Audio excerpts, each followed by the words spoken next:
The aim of the Alive in Messiah course is to get further into the abundant life that Yeshua promised, to discover more of our potential and purpose for the times we're living in.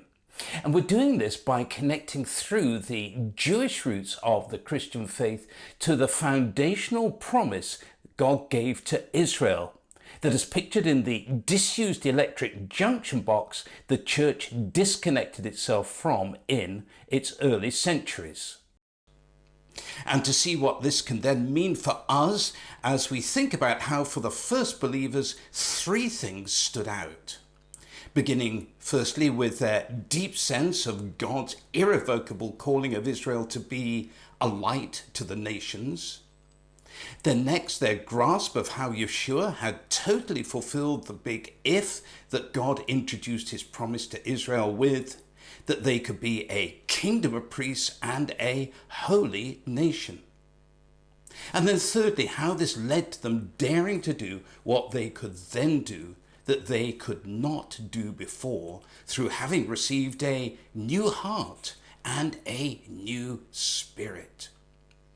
Because this suggests that they must have been convinced that God was still keeping his foundational promises to Israel, such as when he'd said, "Only if heaven above can be measured and the foundations of the earth searched out beneath, then also I will cast off the offspring of Israel for all they have done." And how this must have brought back to life what God had first covenanted to Abraham, saying, "My heart's desire is to make you into a great nation, to bless you, to make your name great so that you may be a blessing. My desire is to bless those who bless you, but whoever curses you, I will curse, and in you all the families of the earth will be blessed."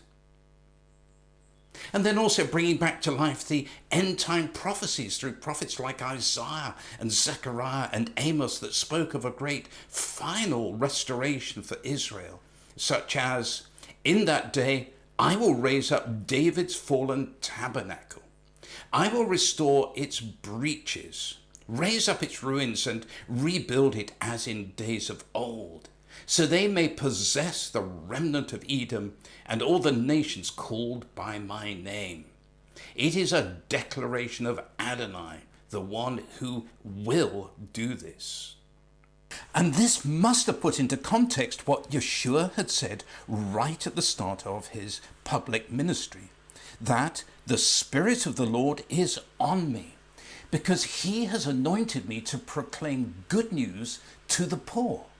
He has sent me to proclaim release to the captives and recovery of sight to the blind, to set free the oppressed, and to proclaim the year of Adonai's favor. Because then the first believers could have seen how Yeshua had made it possible both for such prophetic promises to be completed through Israel and even through them personally, such as when Ezekiel declared, "I will give you a new heart.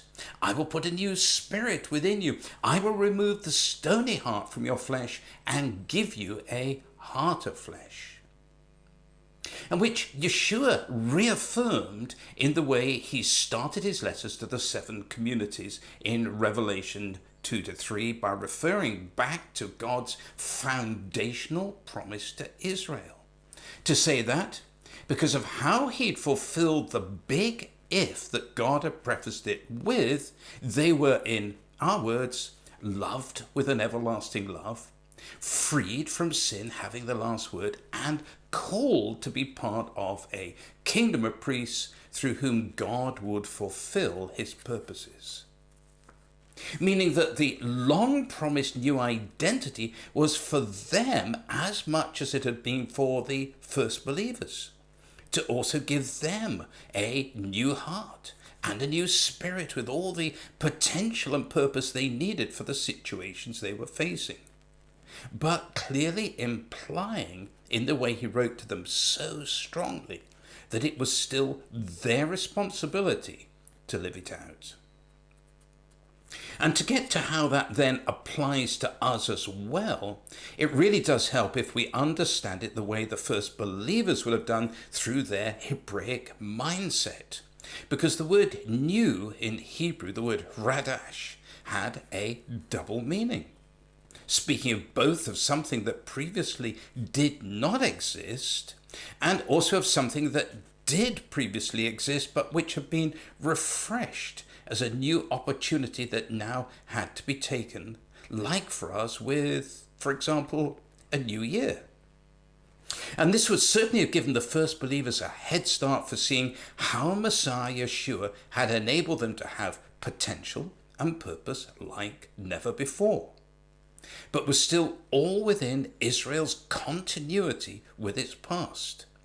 And so was therefore a refreshed opportunity that it was on them to take, meaning that they had to step up to what God had called Israel to be as a holy nation and a kingdom of priests, with all the challenge this must have brought to each of them personally. And this is where we really can relate to them, because though their external situation was so different from ours, internally it was exactly the same, being sent for each of them as for each of us on how the heart of the problem is the problem of the heart, about which Jeremiah had said, "The heart is deceitful above all things and incurable. Who can know it?" And about which Yeshua added, "For from within, out of the hearts of men come evil intentions, sexual immorality, theft, murder, adultery, greed, wickedness, deceit, lustfulness, envy, slander, pride, and foolishness. All these come from within and make the man unholy." The problem with everyone's heart being, for the first believers as much as for us, it's perversity, meaning that it tilts more easily to what's bad rather than to what's good. And worse still, it won't tell us what it might really be like if we were pushed to our very limits. Hence the saying, you only find out what's in the bottom of the glass when it's knocked over. And when we even get just a taste of this, it can be really hard to reconcile this to the New Testament promise that if anyone is in Jesus, he is a new creation. The old things have passed away. Behold, all things have become new. At least that is, if we're only reading this with a third millennium Gentile mindset. Because when we remember that Paul was writing as a Jew to people who are either Jewish or at least appreciated his Hebraic way of thinking, we can then understand what he meant. Because new didn't only mean freshly made without any imperfection, but also spoke of a refreshed opportunity to act in ways that were not possible before, but which still had to be taken, and which the first believers had clearly grasped, given how bold they were, such that, as the saying goes, the rest is history.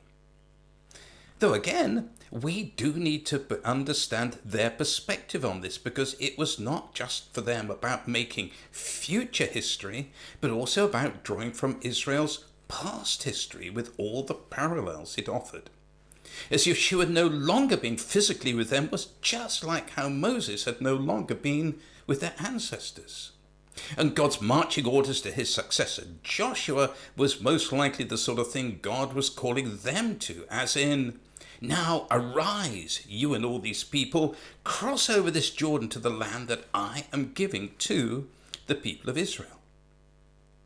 Also that their ancestors would never have entered the promised land if they'd not dared to do what it took to cross the Jordan in faith, and then to keep going forwards regardless of what they had to face next. Because though God had promised Joshua, "Every place on which the sole of your foot treads, I am giving you," they immediately came to Jericho, which looked formidable.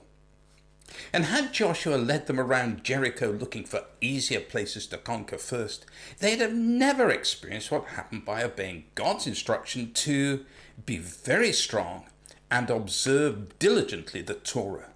Do not turn from it to the right or the left, so that you may be successful wherever you go.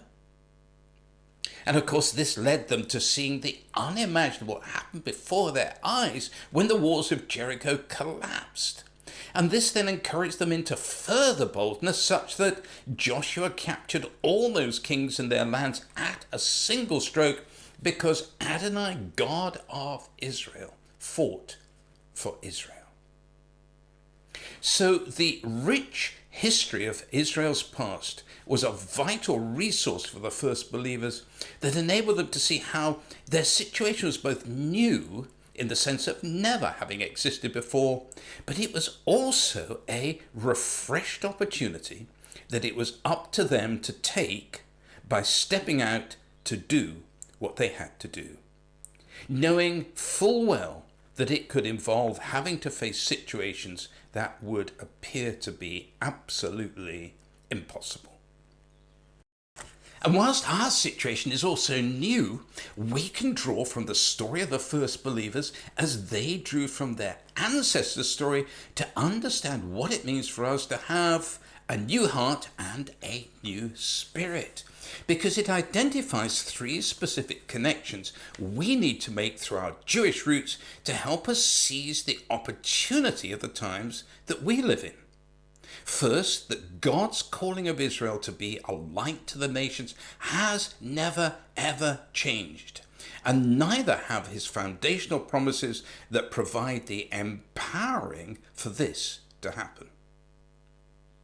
Then second, our experience of this as being loved, freed, and called comes from how Yeshua totally fulfilled the conditions of God's foundational promises to Israel.